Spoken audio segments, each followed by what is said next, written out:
भावना से ही बना है, देह भी भावना से बना है। विपरीत भावना से इस भाव का अभाव करो।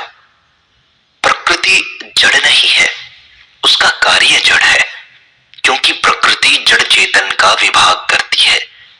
पुरुष तो कुछ करता नहीं, इसलिए प्रकृति को जड़ नहीं कह सकते। कार्य करण कर्तृत्व हेतु प्रकृति रुच्यते। प्रकृति कुछ भी हो, हमको उससे क्या प्रयोजन। हमें तो पुरुष को ही जानना है, उसी से हमारा प्रयोजन सिद्ध होता है। मत्तः परतरं नान्यत् किंचिदस्ति धनंजय मयि सर्वमिदं प्रोतं सूत्रे मणिगणाय पुरुषान्न परम किंचित सा काष्ठा सा परागति। हे अर्जुन, मुझसे परे कुछ भी नहीं है। यह सब कुछ धागे में धागे के दानों के समान मेरे में ही ओतप्रोत है। पुरुष से परे और कुछ नहीं है, वही सबकी सीमा है, वही परम गति है। इन श्लोकों में जो बात बताई गई है वह अत्यंत गहन है। भगवान की विशेष कृपा होने पर ही यह बात समझ में आती है।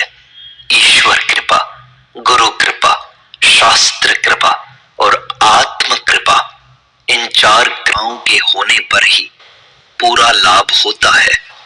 ब्रह्म विद्या से बढ़कर और कोई विद्या नहीं है, उससे बढ़कर और कोई वस्तु नहीं है।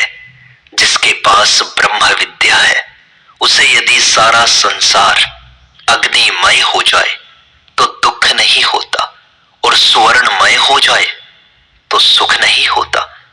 वह तो इसे स्वप्नवत समझता है।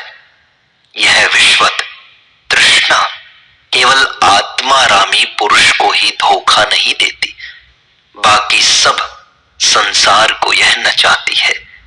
जिसमें अहमता ममता नहीं होती, वह शांति पद को प्राप्त कर सकता है। आनंद विषयों में नहीं, केवल आत्मा में ही नित्य आनंद है। सत्संग का फल तो निरंतर परमात्मा का चिंतन करना ही है, और परमात्मा में प्रेम तभी हो सकता है जब विषयों की प्रीति दूर हो। कुछ भी हो, बिना संयम के कुछ भी नहीं हो सकता। संयम के द्वारा ही दिव्य दृष्टि की प्राप्ति होती है। संयम रहित जीवन व्यर्थ है। दृढ़ अभ्यास की निरंतर आवश्यकता है। शिथिल अभ्यास से कुछ नहीं होने का। सावधान चित्त से निरंतर अभ्यास में लगे रहो। यह पुस्तकी विद्या नहीं है, अनुभव का पथ है। आत्मनिष्ठा के बिना मुक्ति नहीं हो सकती। आवश्यकता है आत्मनिष्ठ होने की। जब तक चित्त में वासनाओं का निवास है, तब तक ज्ञान उदय नहीं हो सकता। वासना ही जन्म का कारण है। ज्यों ही वासना नष्ट होगी, त्यों ही वह जन्म, मृत्यु, जरा, व्याधि, दुख और दोष से पृथक हो जाएगा। आजकल बहुत लोग ऐसे हैं जो ज्ञान के साथ भोग भी चाहते हैं, इंद्रियों के साथ खेल भी करना चाहते हैं। खेल तो एक ही के साथ होगा। आत्मा के साथ खेल करने वाला इंद्रियों के साथ कैसे खेल कर सकता है? इंद्रियों के साथ खेल करने में महान दुख है, और इससे बड़ी हानि उठानी पड़ती है जिसकी कभी पूर्ति नहीं हो सकती।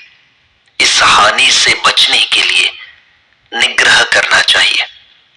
जब तक चित्त लीन नहीं होता, तब तक क्रिया के संबंध से विकार हुए बिना नहीं रह सकता।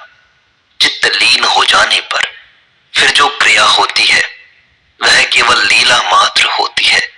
उसमें आस्था न रहने के कारण कोई विकार नहीं होता। निवृत्ति परायण होना यह ज्ञान का फल है।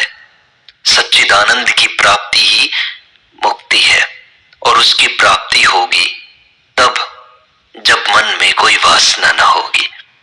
ज्ञानी में चार बातें नहीं रहती। जगत में सत्यत्व बुद्धि, सुख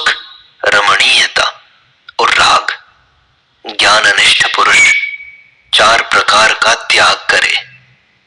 रूप का सर्वथा त्याग, धन का सर्वथा त्याग, रसास्वाद का सर्वथा त्याग, मान अपमान की वासना का सर्वथा त्याग।